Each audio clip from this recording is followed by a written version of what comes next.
பொழுதும் விடிந்து விட்டது. அனுமனும் வரவில்லை, சுக்ரீவரும் வரவில்லை. இப்பொழுதாவது நீங்கள் என்னை அனுமதிப்பீர்களா? எழுந்திரு லட்சுமணா.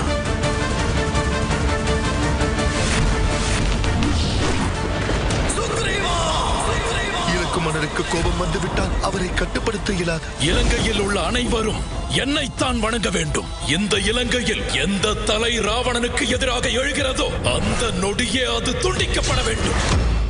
நாம் அன்னை சீதையை தேடும் பயணத்தை தொடங்கப் போகிறோம். அதை வழிநடத்தும் பொறுப்பை என் அங்கதனிடம் ஒப்படைக்கிறேன். இவர்களோடு அனுமனும் செல்வான். சீதையை பார்க்கும் பொழுது அவளிடம் இந்த மோதிரத்தை கொடு அனுமான். ராமன் அழைத்துச் செல்ல வருவான் என்று கூறு.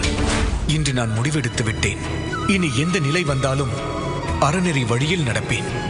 ராமன் என்னை புரிந்து கொள்வாரா? என்னை அவருடன் ஏற்றுக்கொள்வாரா? இன்று அவள் சித்தப்பாவின் மூளையை மட்டும் தான் சலவை செய்திருக்கிறாள். இனி அவள் என்னவெல்லாம் செய்வாளோ? உணவு தண்ணீர் ஏதும் இல்லாது அவளுக்குள் இவ்வளவு சக்தி எங்கிருந்து வருகிறது? அசோகவனத்தில் ஏதோ ஒரு மர்மம் நிறைந்துள்ளது. அது என்னவென்று தெரிந்து கொள்ள வேண்டும்.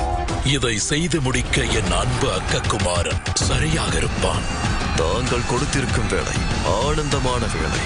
உங்கள் சீதைக்கு மட்டும் எதுவும் ஆகாது. அண்ணா, அணியை தேடி தெற்கு திசைக்கு சென்ற கிஷ்கிந்தையின் வானர சேனைகள் திரும்பி விட்டார்கள். நீங்கள் மட்டும் வந்திருக்கிறீர்கள். நலன், நீலன், ஜாம்பவான் மற்றும் அங்கதன் எங்கே? அனுமன் வரவில்லையா?